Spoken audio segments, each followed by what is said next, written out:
Dear comrades, dear friends, we are here for commemorating the 25th anniversary of the NATO aggression on Yugoslavia.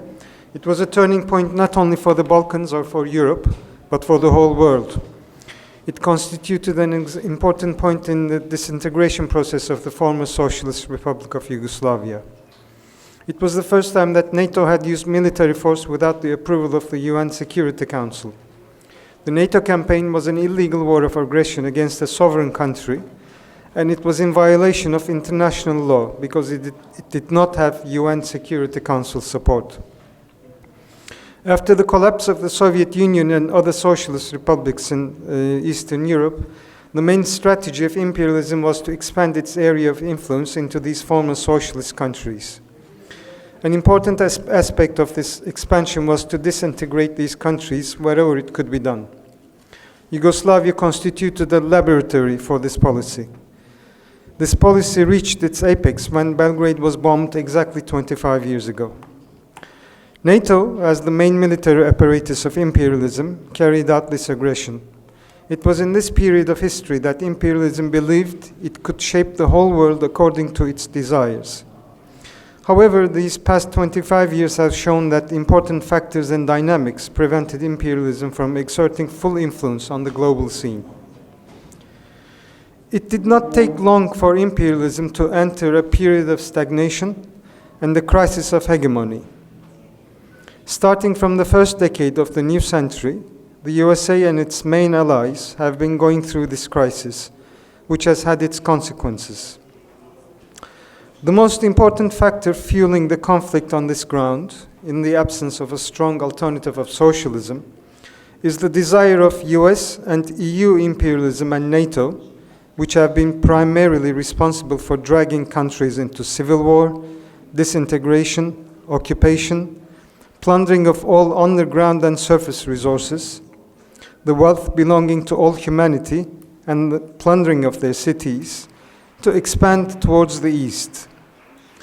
However, there is no doubt that at the root of this conflict lies the competition and contradictions within the imperialist system as a whole. Competition within the imperialist system is escalating and contradictions are deepening. The ongoing provocations by the USA for years in order to re-establish its regressing hegemony, to revive the Western imperialism led by itself, and to impose its own interests on the international arena have been going on for 2 years in the form of an imperialist war in Ukraine. The increasing competition is for the raw material and energy resources and transport routes in the region. Eastern Europe is not the only target of imperialism as it aims to re-establish its hegemony. The Far East is another area of confrontation. And of course, we have to interpret the recent developments in the Middle East within the same context.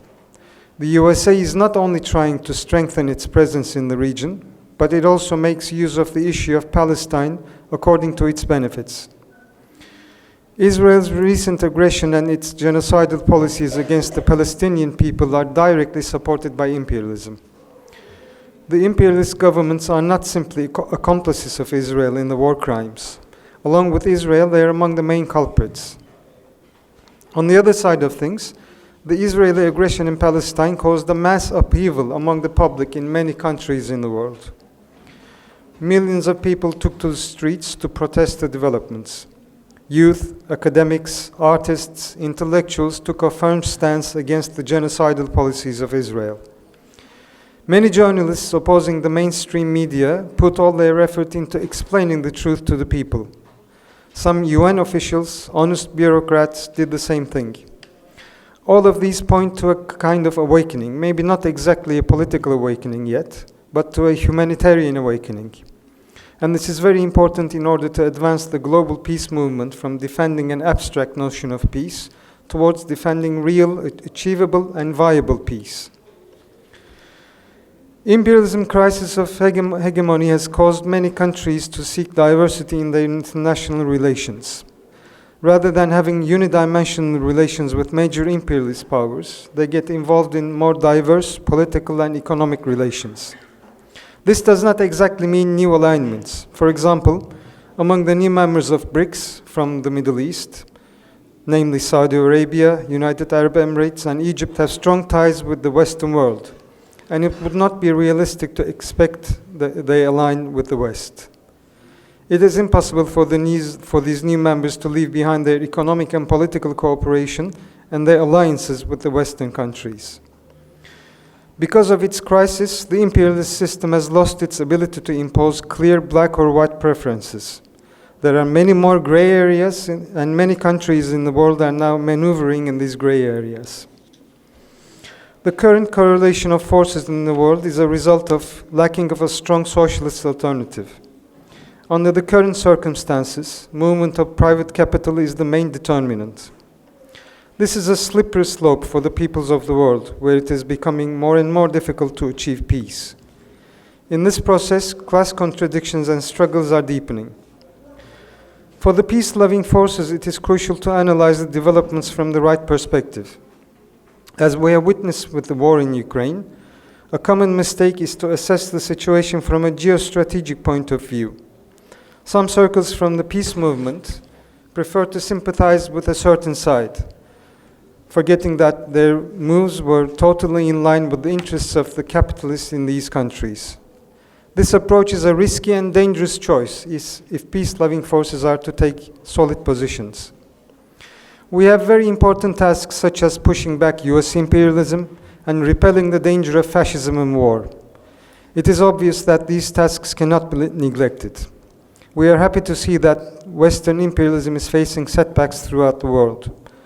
However, such definitions of tasks can eventually turn into defending the foreign policy initiatives and moves of this or that country, which under the current circumstances is not something in favor of the working masses.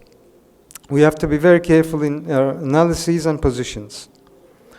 We must not forget that the big forces that shape the correlation of forces in today's world are capitalist states. Under these circumstances, the so-called multipolarity will not enable the building of a just world. A just world cannot be built without shaking the foundations of capitalist exploitation and imperialist competition. With the aim of achieving peace, the working classes and the peoples have to oppose the imperialist wars and have to continue the struggle based on their own independent interests. Humanity needs to get rid of imperialism and capitalism in order to put an end to exploitation, in order to live in humane conditions, in order to live in peace and justice. Thank you.